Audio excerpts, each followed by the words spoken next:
Who am I? My name is Lehlabile. It means the sun has risen, and I think I take after my namesake quite a bit. I like to bring light to situations, and yeah. Who am I? I am the last born of four. I'm the last born of four. I have two older brothers and an older sister. I love stories. I am a very curious person. I like fantasy. I'm an Alice in Wonderland fan. I think that kind of sums up my curiosity and my enjoyment for stuff like that. Who else? Who am I? This question is always so interesting because as soon as you ask someone who they are, we get confused about who we are. I'm Lebon, and I love people. I really do. I love people. I love creating spaces where people can be free and be themselves and speak and build meaningful connections and relationships and stuff. I have my own business. I run my own company. It's called Mary and Martha. It was actually initially created to serve and service churches, so do their media, their marketing, and their events. But where I find myself now is I have a lot of other clients that aren't necessarily ministries and churches, but I still do quite a bit of, I guess, CSI or like voluntary work with NGOs or like other organizations like that. That's my passion, so I try to still keep doing stuff like that. But yeah, what I do is I run a company that does marketing and events. I'm a graphic designer or an art director. I'm an art director by profession. I studied art direction at AAA. And now in my company, I do a lot of design work, so branding and all of that, as well as marketing, different platforms, social media management, and events. Yes.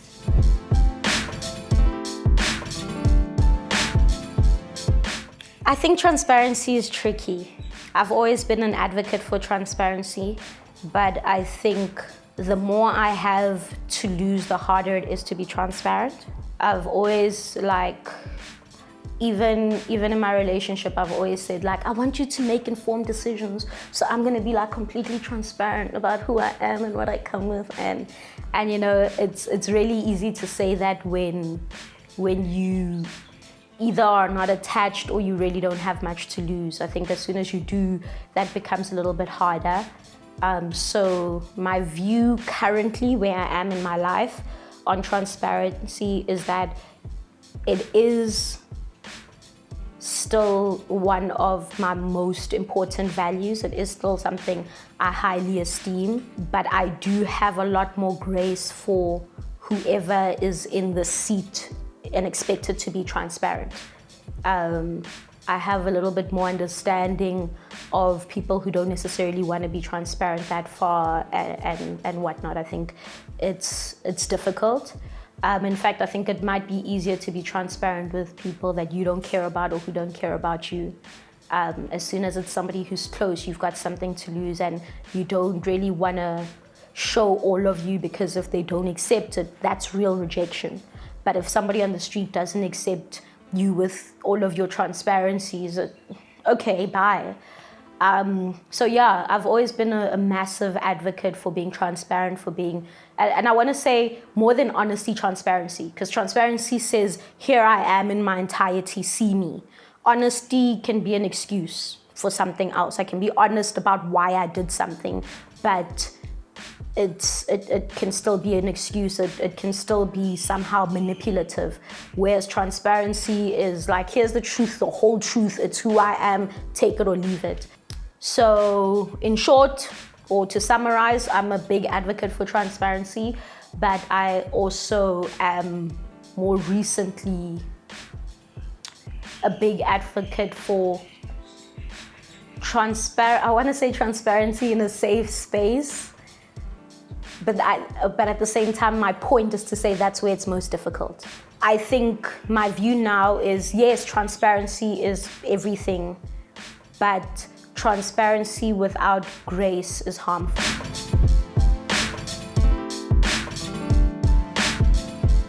I think if I'm gonna start by answering that as an overview,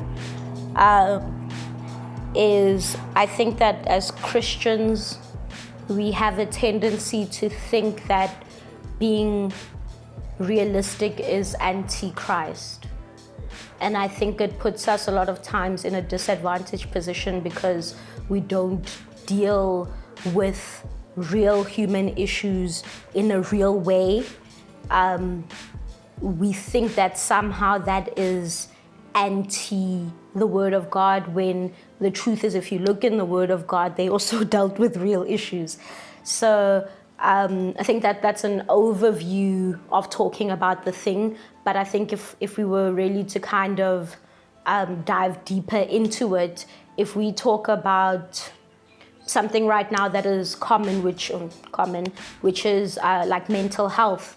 I'm not necessarily an advocate of how even outside of Christianity people deal with mental health, but I think the question right now is about within the church, and I think that we don't do enough work. This is an example of it, but I think it pertains to a lot of different issues.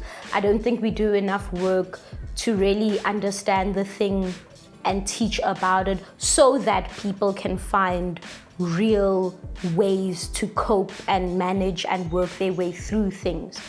Something like geez, if I want to kind of give an example from, because you asked about men and women. For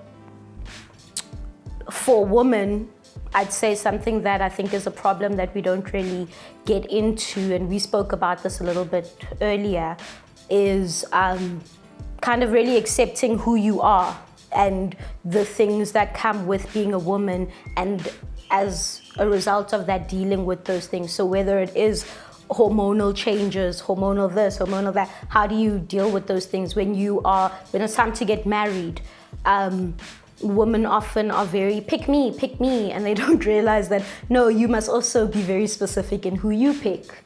And that's also a really big problem that ends up with a lot of issues on the other side of marriage, that I think could have easily been dealt with on this side. And I think, as Christians, again, if I round it up, I think there's just a reality we refuse to accept and integrate into our walk with God, and that puts us on the back foot a lot of times.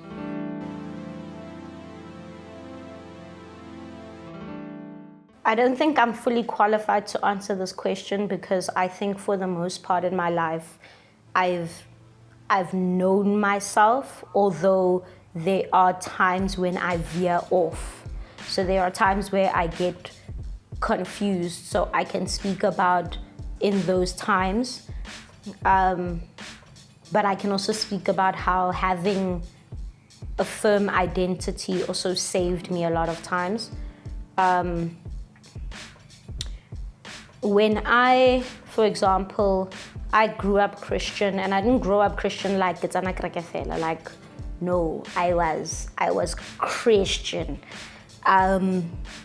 And later on in my life, when I was about 19 I think, is when I backslid. And even in my backsliding, like, I went all the way in, like I grooved all, like I was like, I'm gone. But even in that time, I often explain it like this. I feel like I broke up with God. It didn't feel like I left God, but it's like I was so hurt that it's like going through a breakup that you don't really want to be, you don't want to be breaking up with that person. But it almost felt like I don't even know where to start. So you know what, let me just go my way. But even being away from him, I had such a strong identity in him that, like, it was difficult. It was difficult for me to be lost, if I could put it that way. So, I mean, there were days where I'd be in the club, it was nice, and then I get home, and when I wake up in the morning, Hillsong is playing, and I'm like, oh, Tlhabi, come on, man, if you're gonna backslide properly, you know? I would find myself often still visiting churches, even though I was like, I'm not about this. I'd still find myself sitting in a church, and I'd go where no one knows me, so that I can put my hand up at the altar call and make a friend. I was doing weird things, but that's because it was difficult for me to separate myself from who I am. Although I would say that as I got a little bit older and already having come back to God fully, more in that time did I find myself having, if I could call it, a bit of an identity crisis here and there. And I think this helps me better answer your question in saying, when you don't have a firm foundation like identity, it's easy to get lost. I think that's the consequence of not having an identity, is you often find yourself lost, whether it is adopting other people's personalities and trying to be that, or chasing something. I think your ears are a lot more open to things that might not be for you. Whereas when you know who you are and what you are, not even what you want, I don't even want to say what you want, but if you know who you are, there's a fine tuning that happens with what's for you. So when you hear something that is for you, you hear it. Whereas when you don't know who you are, you hear everything. And so you end up with all of these different identities and badges and titles on you. You fight for everything and you also fight for nothing. And you end up lost, And I think that's why a lot of the times you find that as you get older, there's a shedding away of a lot of things that you thought that you were, because I think that's also just a natural process of fine-tuning people's identity. Sometimes not, which is unfortunate, but that shedding away of everything else helps you fine-tune who you are. And then you don't have time anymore for your friend who wants to go to whatever, you're more selective because you have a clearer picture of who you are. And so that's how I'd answer that having no foundation of your identity gets you lost, extremely lost. You take everything.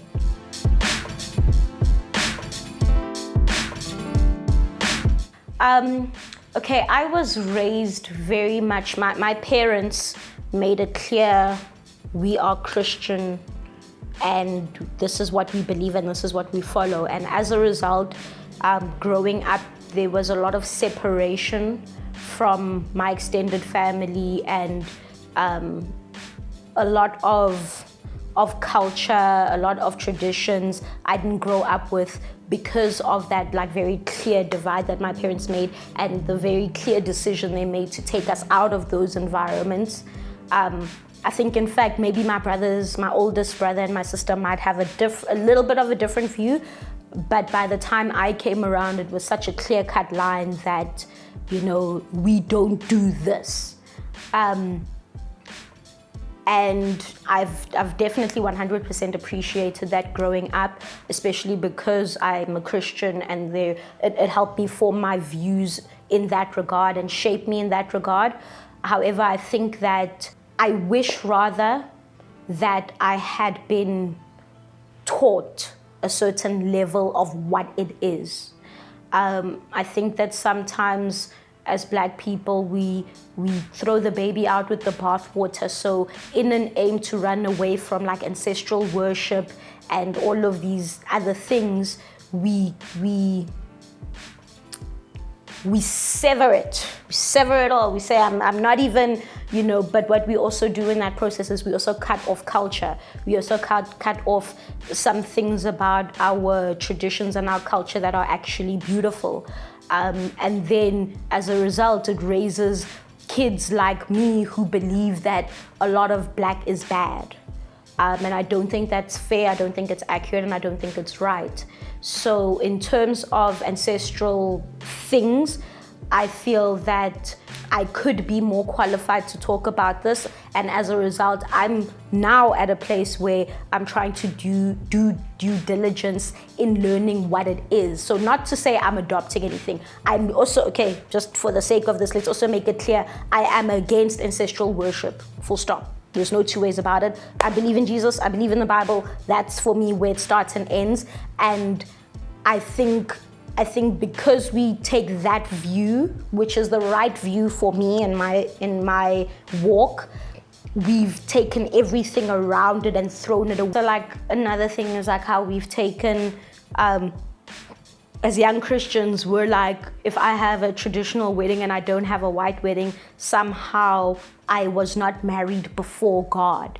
And a white wedding is a traditional wedding for white people. That's how they've always done it. And a traditional wedding is how we've always done it. And we've equated that. And I'm not saying anything is wrong with the white wedding, but I'm saying we don't even know. You know, there's a lot of things that we're doing from a place of ignorance because we think it's bad. We think it's evil, but we don't even know, you know. White people have their family trees and they're naming their sons after their great-great-great-grandfather, and it's a beautiful thing. But as soon as a black person, you say, no, ujeleje, ke ancestral worship, and I'm like, we've demonized ourselves, and yes, apartheid and everything played a part in that, granted, but I think there's a time where we have to stop blaming and we have to start educating ourselves so that we know where the lines are. You know, even with white people, they will honor their great-great-grandparents, but that doesn't, and as a Christian, but that doesn't mean that they're going to dabble with a Ouija board. Because they have an educated or an informed opinion about the things in their lives, they can make decisions accordingly.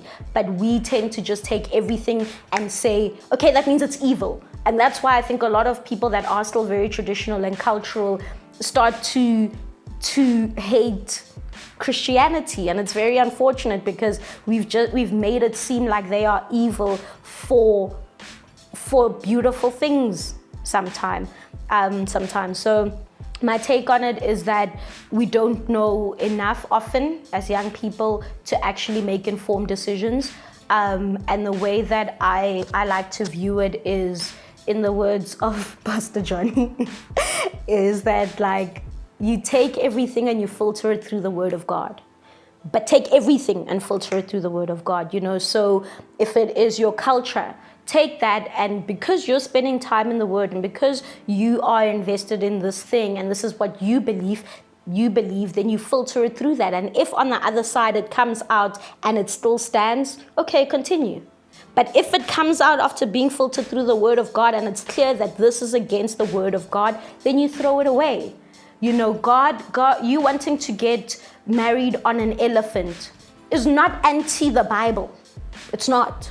You know, you wanting to get married in a dress with feathers is not anti the God. You in your culture believing a dowry must be paid is not anti, but we've taken lobola and now we're even nitpicking that. No, let's first find out what are the full processes of lobola, and let's find out, does this thing stand when it's filtered through the Word of God?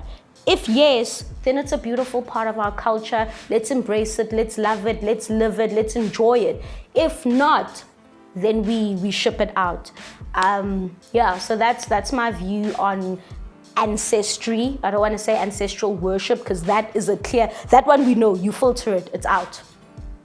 We can easily talk about that one, but there's other parts of our ancestry that we haven't taken the time to filter. We've just thrown it away because we've somehow adopted the view that it's evil, even though the truth is we don't know.